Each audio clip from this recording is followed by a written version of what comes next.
Good afternoon. My name is Amira Al-Hajj-Musa with ESAC and Battelle. Thank you for joining this webinar titled Reporting eCQMs Using the FHIR Standard. Today's session will be presented by Crystal Cullum from CMS and Bryn Rhodes with ESAC Incorporated. We're going to take a few minutes and review some administrative notes. The meeting is being recorded and attendees are muted. If you'd like to ask questions, please use the Q&A box on the right-hand side of your screen or on the bottom of your screen. We will review the questions at the end. After the session, you'll see a feedback form that will pop up. Please tell us how we did. We appreciate your feedback.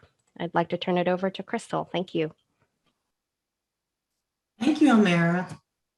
Today, the agenda topics are, we're going to have a background session, review quality measure architecture, data exchange for quality measures or DEQM deep dive, describe exchange roles, workflow steps, review data exchange scenarios, review measure reporting scenarios, and finally, a question and answer session.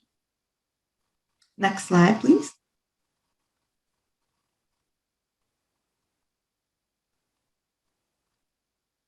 Okay, diving right in. The image highlights the ideal iterative flow of evidence-based information from research to clinical practice and measurement to evaluate clinical performance and outcomes for healthcare organizations.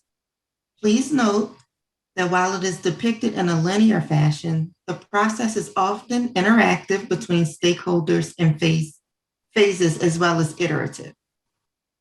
The quality improvement ecosystem begins with information, preferably evidence-based from research, public health surveillance, and data mining and other analysis performed by third parties such as payers. Such information indicates existing status and knowledge about a given clinical topic. In step 2, stakeholders such as professional societies, public health and governmental bodies, and healthcare insurers have various methods for publishing such information to assure awareness among consumers, healthcare practitioners, and healthcare organizations about what is known and suggested methods for managing the clinical topic. Ideally, suggested management efforts are captured and documented in guidelines based on collaboration among clinical subject matter experts, terminologists, informaticists, clinicians, and consumers.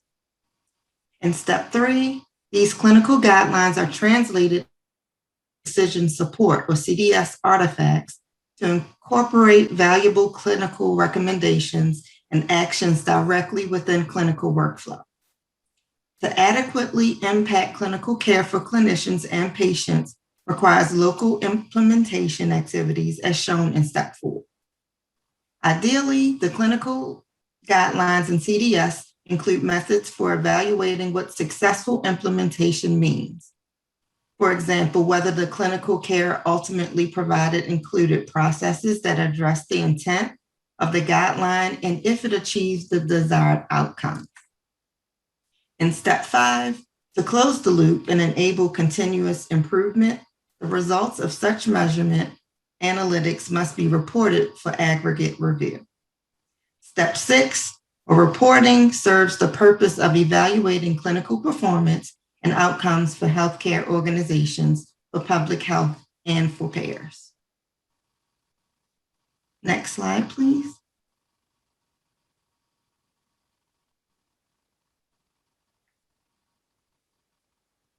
Okay, now let's shift our focus from the larger quality improvement ecosystem to the ecosystem of quality measurement. The measurement landscape includes a number of stakeholders and standards to support accurate specification, data collection, and reporting of quality information. The left side of the quality measurement standards landscape diagram depicts the activities and standards associated with measure specification, while the right side depicts measure reporting. Stakeholders and the roles they play are represented by the 3 rounded rectangles in the foreground.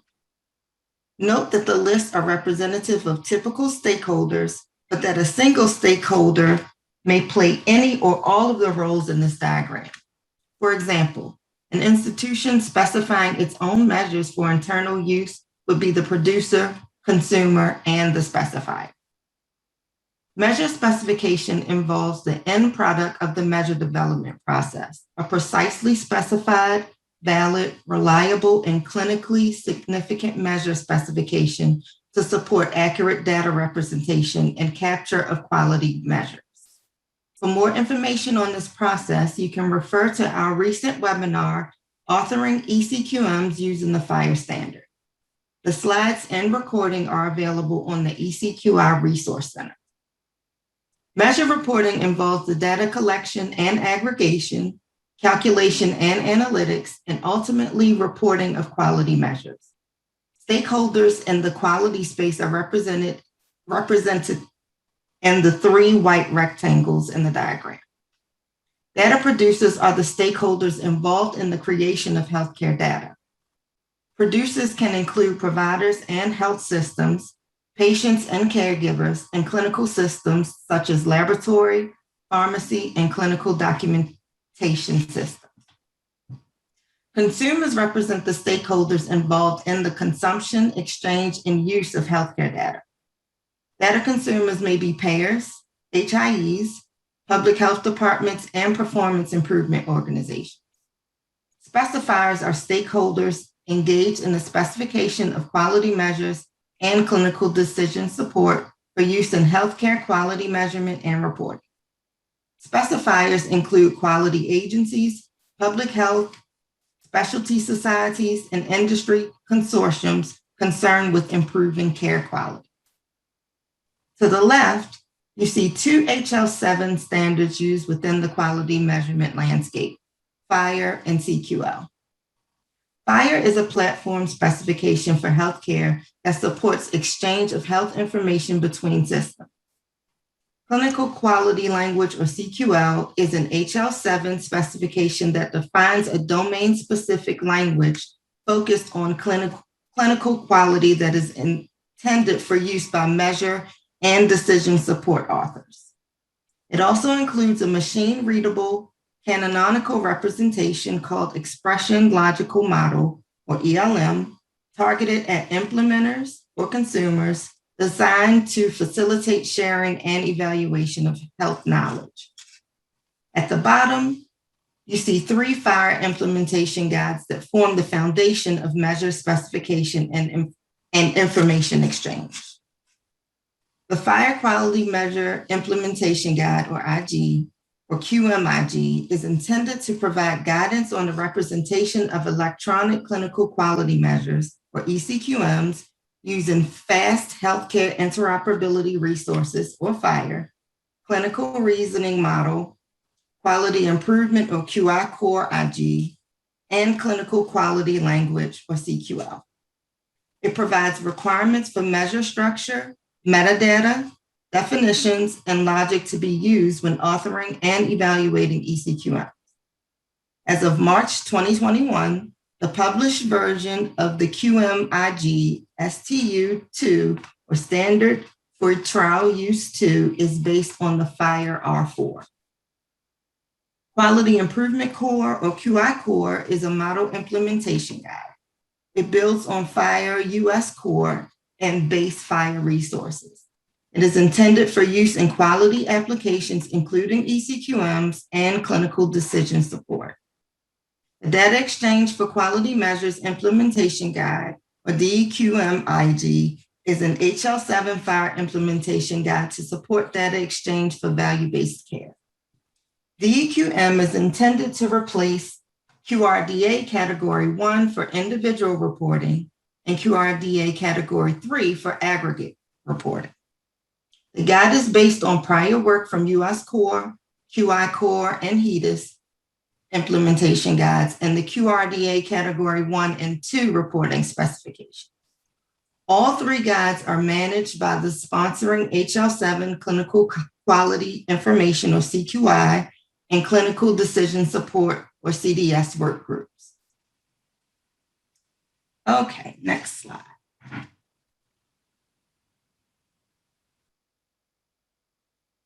Okay, now let's take a minute to compare the FHIR standards landscape to the standards currently used for eCQM reporting. In the top left, you can see that the specs currently contain the Quality Data Model, or QDM, the Clinical Quality Language, or CQL logic, and the Health Quality Measure Format, or HQML. With the move to FHIR, QI Core replaces QDM for clinical data. The FHIR Quality Measure Implementation Guide replaces HQMF for eCQM structure. The CQL logic will remain the same. Below that is a representation of the changes to eCQM reporting. Again, the QI Core profiles are replacing QDM. The DEQM measure report individual and summary replaces QRDA 1 and 3. The goal is to align quality measurement standards for eCQM development and reporting using FHIR. Now, let me turn it over to Bryn Rhodes to review the presentation. Bryn?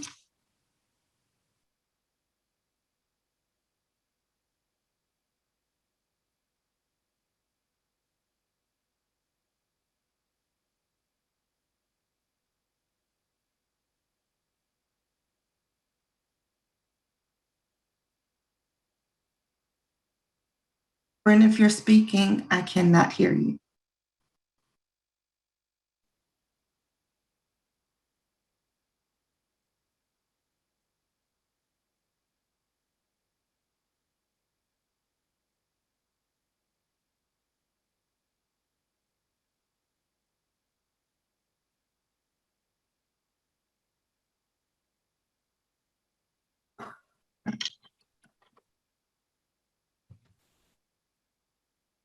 Okay, you're unmuted, Bryn.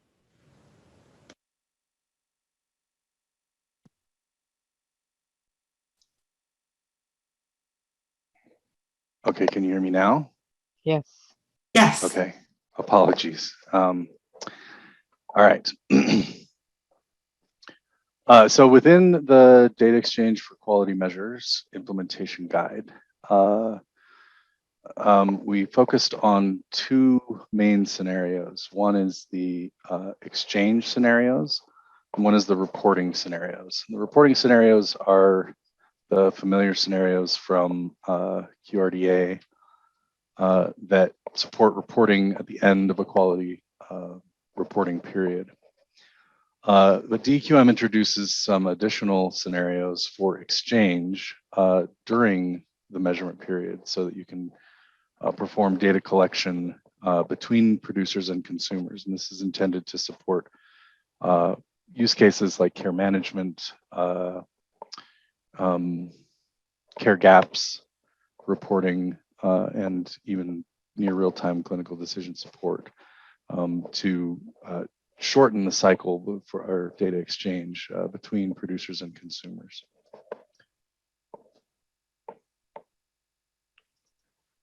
So the reporting and exchange roles in those scenarios,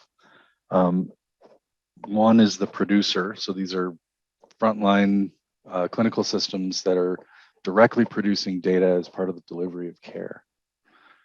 And then consumers are secondary use, so payers, aggregators, reporting vendors, health information exchanges.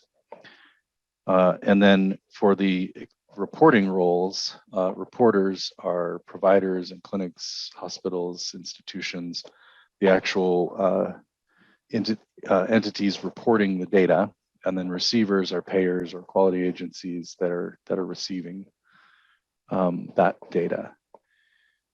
So as was noted, it's possible for a single institution to play all four of these roles in a given implementation. So we tried to be flexible in describing the interactions to make sure that we're supporting a broad set of use cases related to quality improvement. And then we have a knowledge repository that's a service that publishes eCQM specifications and a terminology service that supports the value sets and terminology used within those specifications. So generally, the use cases involve a series of steps that we'll walk through. The first of those is setup, where you're selecting the measures that you want to use and invoking or downloading and loading the terminology. Attribution is the process of determining the set of patients that are attributed to a particular provider, depending on the policies and programs that are being reported. And then submission is actually submitting the data of interest for those selected quality measures and patients. Evaluation is the reporting exchanges at the end of a quality reporting period. And care gaps is determination of care gaps using quality measure information. So diving into the setup, this sequence diagram depicts the activities involved in the setup step. So a producer is configuring their environment to support submitting the data of interest for a measure or a set of measures. The submitting system actor is playing the producer role in DEQM and is typically either a clinical system directly or a reporting vendor operating on behalf of a clinical system or network of systems. The receiving system actor is playing the consumer role in DEQM and is accepting or collecting the data of interest. And then the knowledge repository is a service that publishes measure specifications, notably for multiple years, potentially for multiple quality programs and purposes. And finally, the terminology service actor publishes terminologies in the form of code systems and value sets that are referenced by the measure specifications. Setup begins by selecting the measures of interest. So depicted in this diagram as a precondition, and that's typically part of a pre-existing arrangement such as shared risk contract or quality program definitions. For each of the selected measures, the submitting system retrieves the data requirements using a data requirements operation. Within the knowledge repository, this process can involve multiple steps, such as applying filters for the requested reporting period, mapping data requirements to FHIR API calls, including search parameters, and that could potentially be informed by the capability statement of the submitting system. Pruning data elements based on measure usage, so that you're only accessing data requirements for logic that is specified by the measure, and collapsing overlapping requirements based on both terminology and time constraints.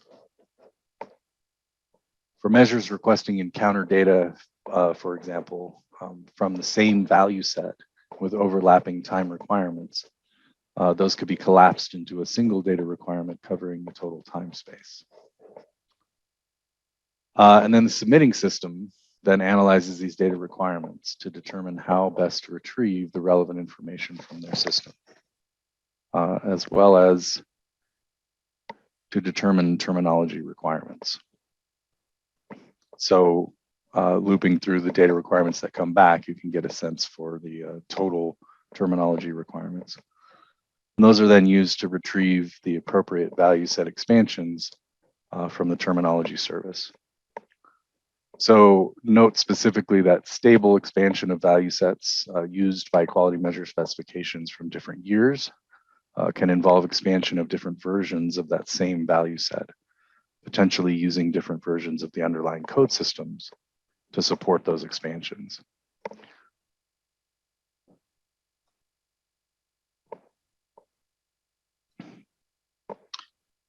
So next is the attribution step.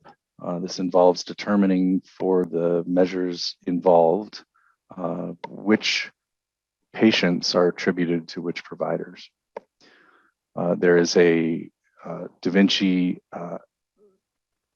attribution implementation guide that provides a mechanism for exchanging lists of patients associated with a particular provider as group resources in FHIR.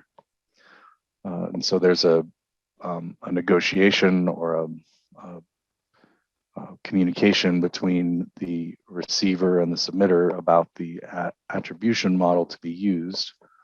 And that is then input to the submitting system to understand exactly what patients need to be sent.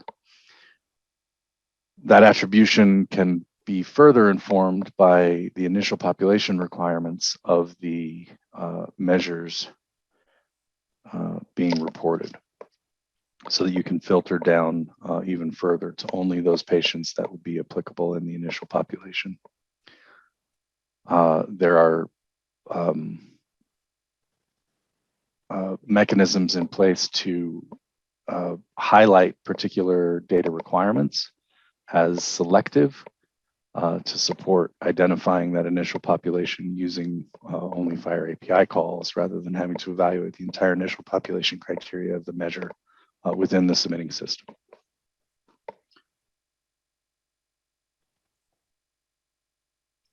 So within digging a little deeper into the data exchange scenarios, DEQM defines 3 exchange operations. One is the submit data, a data producer submitting data to a consumer, so a client initiated, and then collect data, where a data consumer requests data from a producer. So the consumer is actually requesting that information. And then there's also subscription, and then subscription exchange is under development, given the changes to subscription between FHIR R4 and R5, and in particular now that the R4 subscription backport implementation guide is becoming available. That will be used to support subscription-based exchange along these same lines. So the payloads would be the same in all 3 of these exchanges. It's just a question of which party initiates the exchange and in response to what circumstances. So going through the submit data workflow, the first step in that, the confirm data requirements, is part of that setup step overall, where the producer uses the consumer or a knowledge repository to return the CQM data requirements for the measures that they're interested in, and that's a kind of a one-time setup for a particular reporting period. And then the submit data step, where the producer collects the data of interest and actually submits that to the consumer, receiving an operation outcome to describe the results of that process. So this is really just the producer exchanging data of interest with the consumer and using the measure specification to describe that data of interest.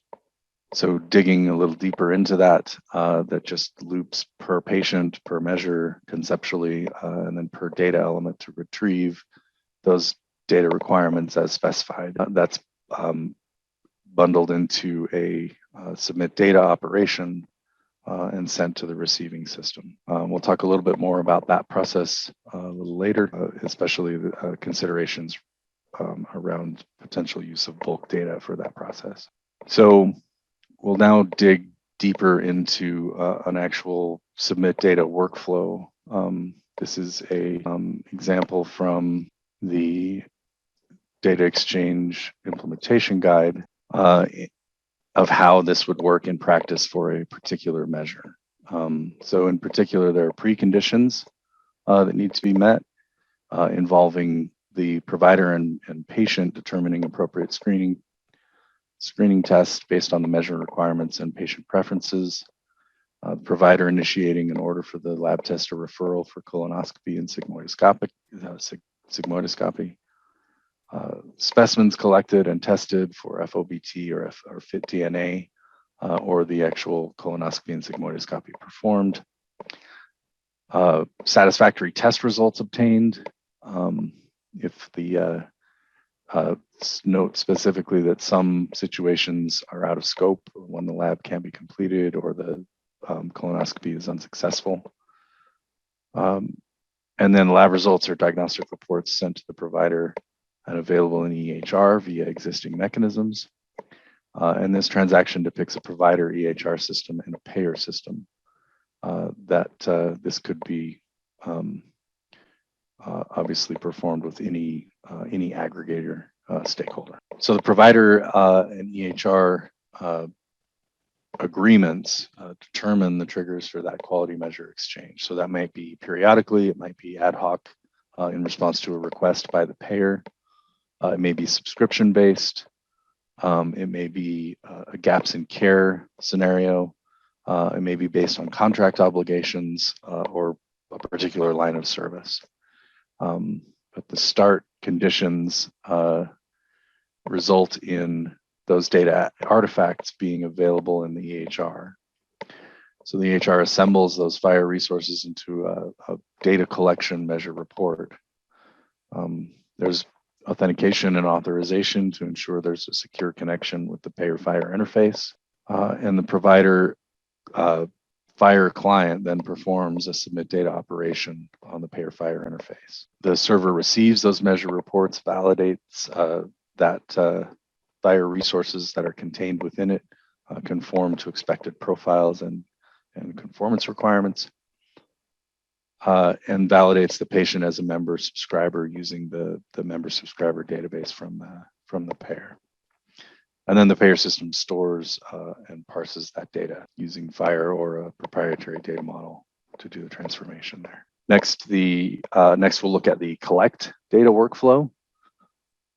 So this one is effectively the opposite. The same data would be exchanged or would be expected to be exchanged, but rather than the producer initiating the call, the consumer requests that data directly via API call. So collect the data for a particular measure of interest and receives the data back as a measure report or an operation outcome if there were issues. In this case, the payer already knows the data requirements, or the consumer, I should say, already knows and understands the data requirements, and so this is effectively the collect in response to an API call. So an exchange in this scenario, just like the submit data, is typically incremental and happening throughout the measurement period.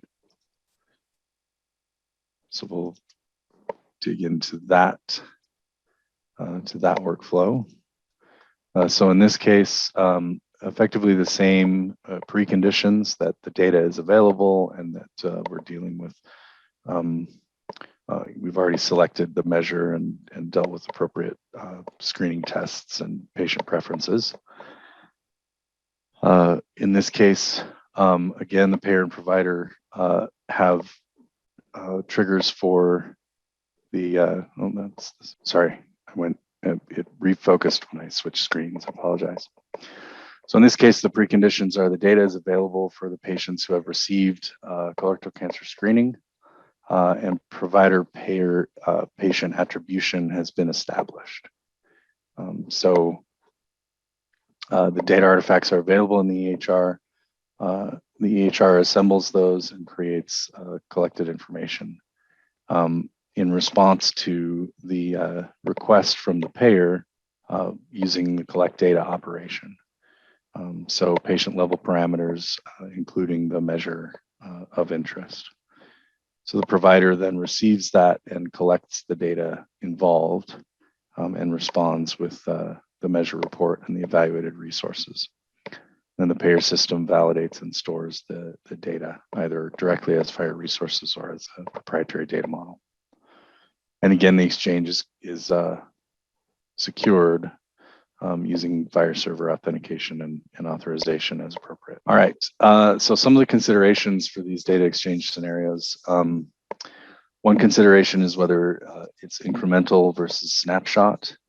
There have been discussions with various stakeholders and occurring in work groups as well as at connectathons to really understand the impact of and approaches to collecting this data versus incrementally versus a snapshot.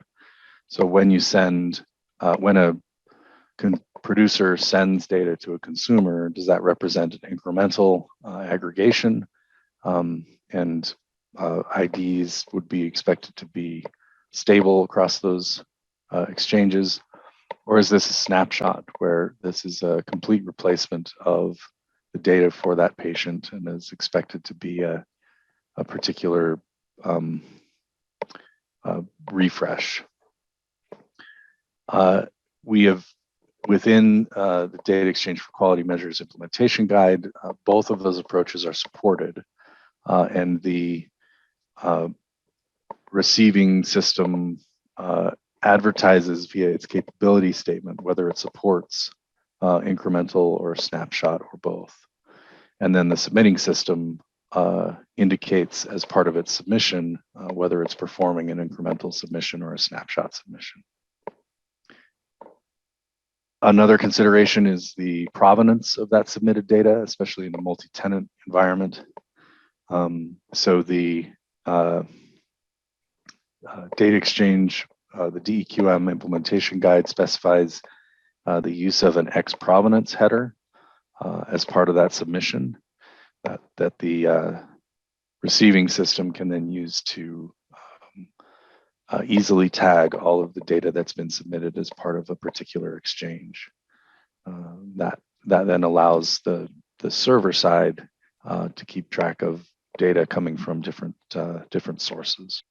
And then the use of bulk data as a protocol for these exchanges. So FHIR, the base FHIR specification supports the notion of asynchronous processing and using a new line delimited JSON or ND-JSON format as the protocol for that exchange, and defines a series of steps for both export and import capabilities.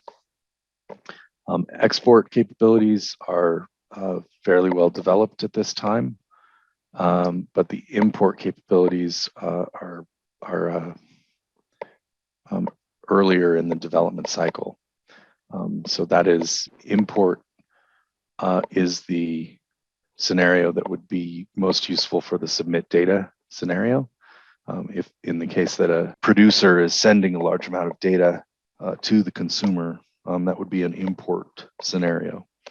And there are some FHIR servers that implement that capability, and we have looked at various ways of supporting that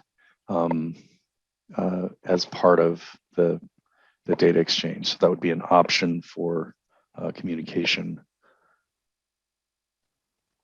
using the data exchange scenarios in the DEQM IG. So next we'll look at the quality reporting scenarios. So there are three scenarios, just like there are three QRDA categories. DEQM defines three reporting scenarios: individual reporting, which is equivalent to the category 1 QRDA reporting, summary reporting, which is equivalent to the category 3 QRDA, and then patient list reporting, which is equivalent to the category 2. That one has received less testing and is still under development, but it is supported by the specifications. So looking at individual reporting, the individual report contains data for one patient for one measure.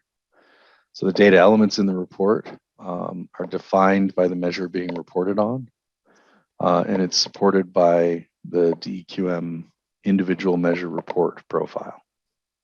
That's a profile of the FHIR measure report resource that introduces some additional constraints for expected use in this case. The default profiles for this use case are for the measure. There is a quality measure implementation guide profile, the eCQM measure, that specifies the constraints on the measure resource for identifying the specification. The individual measure report we just looked at. And then there's a DEQM organization profile that introduces identifier support for things like the NPI and CCN identifiers that are critical for the reporting use case. And then the QI core patient profile which is derived from the US core patient, but introduces a couple additional elements that are used in some various quality measures. So looking at the individual reporting example, again, we'll use the colorectal cancer screening measure. So for the individual measure report, again, preconditions are that the data is available and that the identity of the patient are understood between the payer and the consumer. Again, using that attribution step that allows the consumers and producers to negotiate and understand identity between the two systems. So in the initiation, again, this is a patient report. And so this is expected to occur at the end of a measurement period. Data artifacts are stored in the payer system.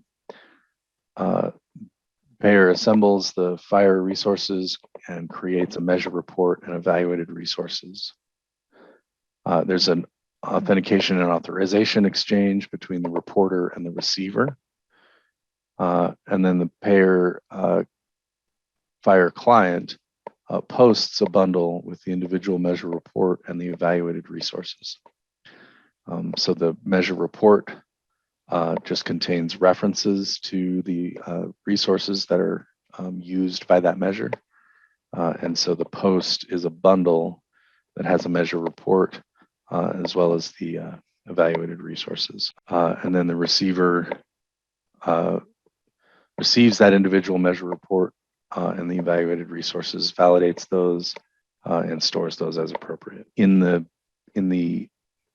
each of these examples, you can see example FHIR resources for each of those in the implementation guide. All right, and then the next is summary reporting. So as opposed to the individual reporting, which is for a specific patient and contains the data of interest, the summary reports contain calculated summary data for one or more measures and a population. So this is patient counts for initial population, denominator, exclusions and exceptions, and the numerator, as well as summary data for stratifier criteria and supplemental data elements included within the report, such as gender and age. The summary measure report does not contain or reference the data of interest as it's for the entire population. So no matter how many patients are in your population, your summary report is just going to be a single measure report resource that has the counts for all the populations of within the measure specification. So the profiles of interest there, and these are linked in the slides. Again, we're using the measure profile from Quality Measure Implementation Guides and summary measure report profile, which is a profile of measure report, but tailored to the summary use case. And again, using that DEQM organization profile to specify identifiers that are critical for reporting. And then just walking through that summary report example, that's just a straightforward exchange. The same preconditions, same authorization, but instead what we're seeing is a post of just the measure report based on the aggregate data. So it's just that measure report resource coming through. All right, and then we can walk through another end-to-end use case, this one on medication reconciliation post-discharge. And this is just highlighting that we can, in different, using different measures, support exchange of completely different data, using data appropriate for that measure, but all using the same exchange mechanisms. So in particular, the data in this case is focused on the use case of medication reconciliation. That may use a task or it may use an observation to represent the actual medication reconciliation procedure. And then there are relationships to the organizations and the patients and the coverage, all the information that contextualizes that observation or task resource for the medication reconciliation. And there are example resources and workflows available within the data exchange implementation guide for illustrating how that works specifically in this case. All right, so stepping back out, looking at current activities. So CMS began converting QDM-based eCQMs to use FHIR in the spring of 2019. CMS program measures continue to be tested at HL7 Connectathons. There's a link to a GitHub repository there that has work in progress eCQMs and examples. And the DaVinci project advances DEQM implementation through multi-stakeholder collaboration, including some production uses of that medication reconciliation use case. Current HL7 activities, eCQM conversion of 2020 CMS program measures to FHIR is ongoing using Mat on FHIR. There's plans for ballots and updates. The DEQM was balloted September 2020, and those updates have been applied, and that is now published. The QMIG there's planned May, or there was a May 2021 ballot, and that is currently in reconciliation. And then QI Core will be updated to be based on the newly published US Core. That's planned for a fall 2021 update. And HL7 convenes connectathons 3 times per year, and there's significant testing of both the quality measure IG and the DEQM using QI Core at those connectathons. So some resources to get you started. Again, the link to the current FHIR measures on GitHub, links to the actual specifications. So the current version of FHIR, the US Core R4 that was just published, the DEQM STU3 that was published in June of 2021, and the current specification of the QMIG that was published in February of last year. And there's also a FHIR education page on the eCQI Resource Center. If you'd like to get involved, there's collaborative learning. We do a monthly Cooking with CQL session that goes over issues and questions and work through examples. There's also FHIR webinars such as this one, and also standards advancement, the clinical quality information work group. There's a link there, as well as the FHIR Connectathons. And there is a FHIR Connect page on the eCQI Resource Center. So now we will take questions. All right, thanks, Bryn. We're going to get started with the Q&A session. So beginning with DaVinci, there were several questions that were submitted in the Q&A box regarding attribution.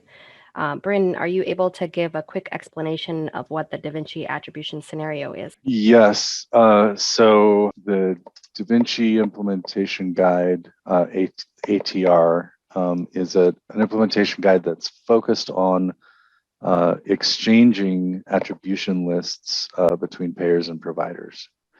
So these are based on risk-based contracts, value contracts, care gap closures, and quality reporting. This guide, and I'll post a link here in the chat. But the basic exchange is really focused on identifying how you build those lists and how those the contracts that support them are identified within the group, and then the exchange of that actual group.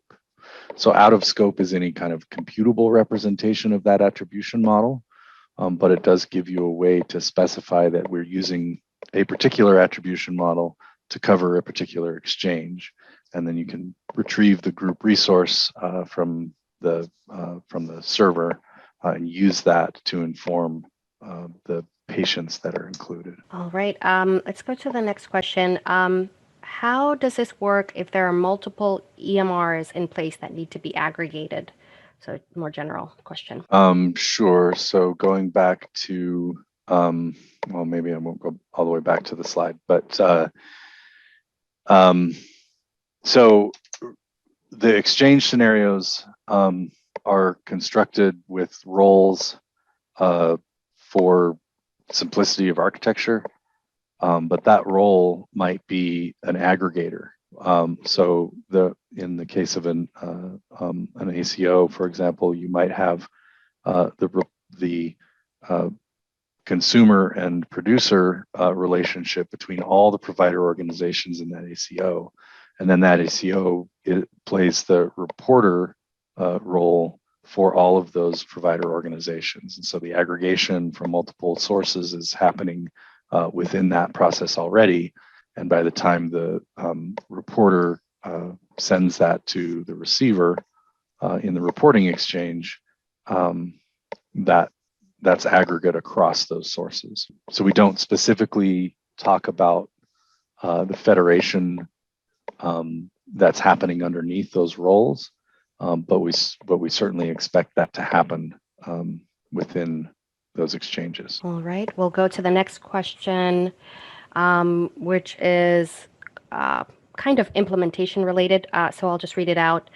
We are a MIPS registry that reports both eCQM data from EHR and data from registry measures lists based on claims, code, and rationale. In the area of eCQMs from EHR, can we collect using our own FHIR programs instead of depending on the often erroneous EHR eCQMs? So the exchanges would certainly support that. The exchanges described in DEQM.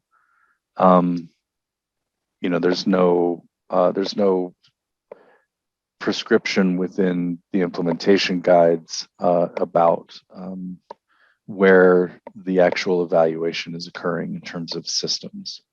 The exchanges are intended to kind of abstract that so that you can say, I want to exchange data for this measure, and how you get to that calculation of what data is involved in that measure is part of the implementation.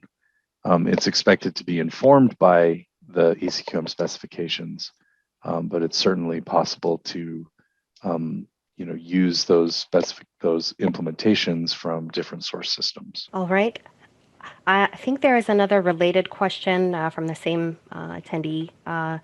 So if we are receiving data from an ACO with multiple different EHRs and providers, and the same patients and treatments are being reported differently on the same measure due to the EHR differences, are we able to absorb all of the outputs and normalize the patient results using our FHIR intermediary software and do the reporting since this is a registry focused?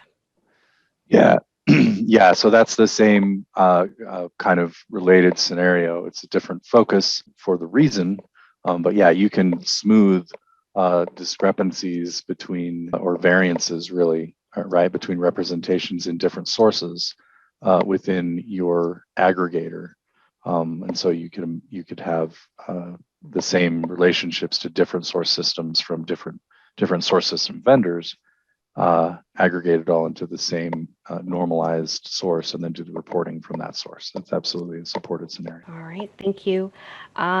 Is there an equivalent to Cypress for testing FHIR quality measures? Yes, that's in progress. There's been, it's not released, but it's certainly we've actually used the Inferno tool to get that Cypress-like capability for testing quality measures, and that continues to be something that we evaluate at Connectathons.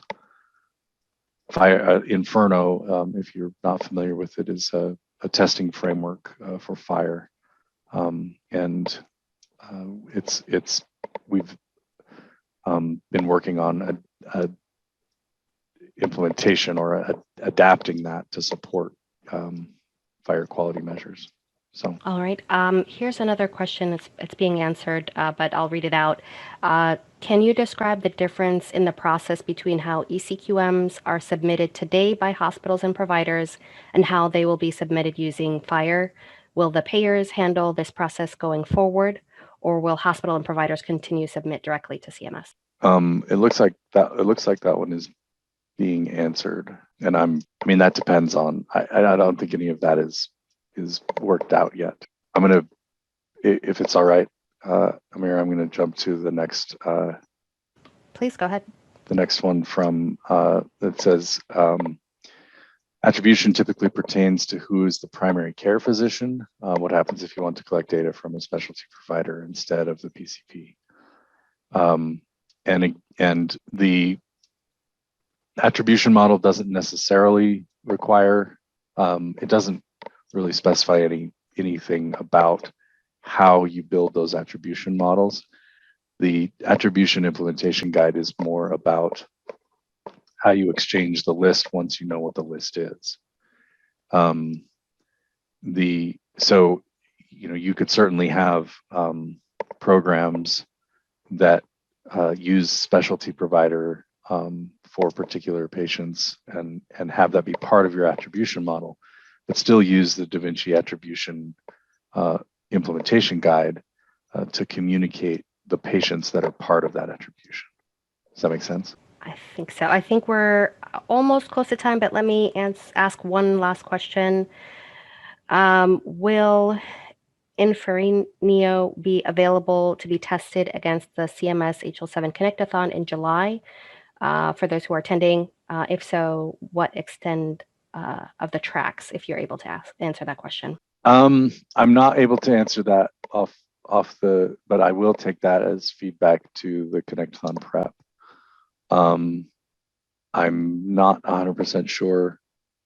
We're definitely testing quality measures at that Connect-a-thon, but I'll bring that back to the planning there and see if we can get an answer to that. I think so, but I'm not sure, and I'm not going to speak for the team that's in charge of that. All right, I think we are at time. I wanted to thank everyone for joining us today, and we hope that you enjoyed the presentation. Just a reminder that there will be a feedback form at the close of the webinar. Thank you again, and have a great day.